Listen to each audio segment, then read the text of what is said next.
Price lord brother and sisters. இந்த இளந்துளிர் நிகழ்ச்சியில உங்களை பார்ப்பதில் சந்தோஷப்படுகிறேன். கர்த்தர் உங்களை ஆசீர்வதிப்பாராக. இந்த நாட்களில் கூட கர்த்தர் நம்முடைய ஊழியத்திற்கு அழைக்கும் பொழுது, கர்த்தர் நம்மளை தெரிந்து கொண்டிருக்கிறார், கர்த்தர் என்னை ஊழியத்திற்கு தான் அழைக்கிறார் என்று சொல்லி அநேக நேரம் நாம் கர்த்தருக்கு வைராக்கியம் உள்ளவர்களாக இருக்கிறோம். ஆனால் எரேமியா தீர்க்கதரிசியை குறித்து வேதம் நமக்கு சொல்லிக் கொடுக்கிறது. முதல் அதிகாரத்துல நம்ம பார்க்கும் பொழுது 7வது வசனம் சொல்லுகிறது, சிறு பிள்ளை என்று நீ சொல்லாதே, நான் உன்னை அனுப்புகிற எல்லாரிடத்திலும் நீ போய் நான் உனக்கு கட்டளையிட்ட வேலை எல்லாவற்றையும் போய் பேசு என்று சொல்லுகிறோம். அன்பான தேவனுடைய பிள்ளைகளை, இன்னைக்கு நம்முடைய வாழ்க்கையில நம்முடைய ஞானத்தினால ஊழியம் செய்ய முடியாது, நம்முடைய அறிவினால நமக்கு ஊழியம் செய்ய முடியாது, நம்முடைய பலத்தினால ஊழியம் செய்ய முடியாது.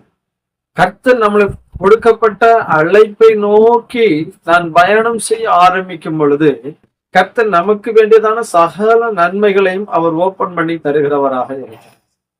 இன்றைக்கு அநேகருடைய வாழ்க்கையில ஊழியத்தை செய்வதற்கு பணத்தை வைத்து பார்க்கிறார்கள், செய்ய முடியவில்லை.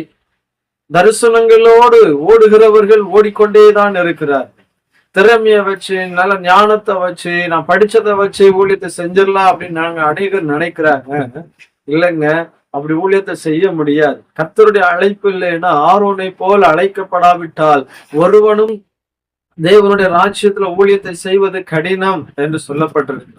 ஆனால் இன்றைக்கு நம்மளுடைய வாழ்க்கையில கர்த்தர் என்னை அழைத்து விட்டார், கர்த்தர் என்னை தெரிந்து கொண்டிருக்கிறார், ஊழியத்திற்காக என்னை முன்குறித்திருக்கிறார் என்று சொல்லி ஒருவேளை நீங்கள் அப்படிப்பட்ட எண்ணங்களோடு இருந்துட்டு நான் என்ன செய்ய போறேன், நான் என்ன பண்ணணும் அப்படின்னு நீங்க கேட்காதுங்க. கர்த்தருடைய சமூகத்துல ஒப்பு கொடுங்க, அது தானா கர்த்தர் கொண்டு போய் கொண்டே இருப்பார். பாருங்க, ஆபிரகாமை அழைத்து பாருங்க. ஆபிரகாம் என்றைக்காவது ஆண்டவரே நான் எங்க போகணும், என்ன செய்யணும்னு சொல்லல, ஆனா ஆபிரகாமை அழைத்தார். ஆபிரகாமே நீ வா என்று சொல்லும் பொழுது கர்த்தர் ஆபிரகாமை அழைத்தார். அழைத்தது மட்டுமில்ல, அவனை என்ன செய்யணும்ங்கிற அழகான ஒரு கைட்லைன்ஸை கர்த்தர் அழகாய் போட்டு அந்த கானான் தேசத்திற்கு போக வேண்டும் என்கிற திட்டம் அவருக்கு தான் இருந்துச்சு. எங்க ஆபிரகாமை கொண்டு நிறுத்த வேண்டும் என்ற திட்டம் யாருக்கு இருந்துச்சு? ஆபிரகாம் தேவனிடத்துல தான் இருந்துச்சு. இன்னைக்கு நீங்க எரேமியாவை போல ஆண்டவரே நான் என்ன செய்யறது, நான் சிறு பிள்ளை ஆண்டவர், எனக்கு பேச தெரியாது, நான் என்ன செய்யணும், என்ன பண்ணணும் நீங்க கேட்கண்டா. கர்த்தர் உங்களை எங்க நிறுத்தணும்னு ஆல்ரெடி ஒரு தீர்மானத்துக்குள்ள வச்சுட்டார். உன்னை எங்க நிறுத்தணுங்கிறது தீர்மானம், கர்த்தருடைய தீர்மானம். அந்த தீர்மானத்துல நம்ம நடந்தா போதும், அவருடைய சொல்ல கேட்டு நடந்தா போதும். அவர் என்ன செய்ய சொல்றாரு அதை அப்படி செஞ்சு கொண்டே இருந்தா போதும். ஞானம் வேண்டாம், அவர் சொல்றதை நீ செஞ்சா போதும், அவ்வளவுதான். கர்த்தர் உன்னை எங்க கொண்டு நிறுத்தணும்னு நினைக்கிறாரோ அங்க கொண்டு அழகாய் நிறுத்தும். இன்னைக்கு நம்ம நினைக்கிறோம் ஆண்டோட திறமை இல்லையோ, ஞானம் இல்லையே, நான் என்ன செய்ய போறேன், ஒன்னும் நீ செய்ய வேண்டாம். கர்த்தர் ஒண்ணு அழைச்சாரு, அந்த அழைப்புல போயிட்டே ஒரு ஜப ஊழியத்துக்கு அழைச்சாரு, அந்த ஜப ஊழியத்துக்கே போயிட்டு பிரசங்கம் பண்ணதான் அழைச்சாரு, பிரசங்கம் பண்ணிட்டே போயிட்டே இரு. சுவிசேஷகராதான் அழைச்சாரா, அதுக்கு போயிட்டே இரு. ஒருவேளை ஞானம் இல்ல, நான் எப்படி பிரயோகத்துல பேசுவேன் நீ கேட்காண்டா. ஏன்னா கர்த்தர் உன் வாயோடு கூட இருக்கிறார், அவர் உன் வாயோடு கூட இருக்கிறார், அவர் பேசுவார். அப்போ ஆவியானவர் நமக்குள்ளே இருக்கும் பொழுது நான் சிறுவன் என்று சொல்ல அந்த எரேமியா சொல்லவே இல்லை. சொல்லும் பொழுது கர்த்தர் சொன்னார், நான் போப்பா, நீ போ, நான் உன்னோடு கூட.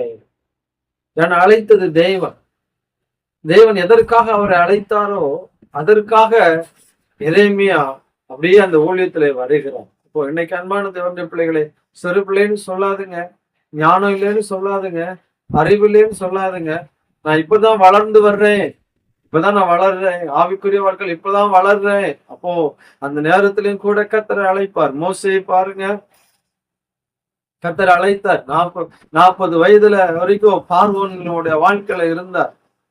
40 வருஷம் வனாந்தரம், 80 வயசுலதான் ஊழியத்துக்கு அழைத்தார்.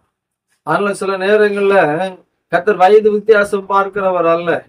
அவர் எப்போ அவர்களுடைய சித்தத்தை தேசத்துல நிறைவேற்றும் என்று விரும்புகிறாரோ அப்பொழுது நம்மளை பயன்படுத்த விரும்புகிறார். அப்ப இன்னைக்கு அன்பான தேவனுடைய பிள்ளைகளை, ஏழை நான் சிறுவன், ஏழை பணக்காரன் என்று சொல்லாதபடி அவருடைய சத்தத்துக்கு மட்டும் செவி சாயுங்க. அந்த சத்தம் என்னை நம்மளை உயர்ந்த ஸ்தானத்திலே கொண்டு வைக்கும். ஆமென். God bless you. கர்த்தர் உங்களை ஆசீர்வதிப்பார்.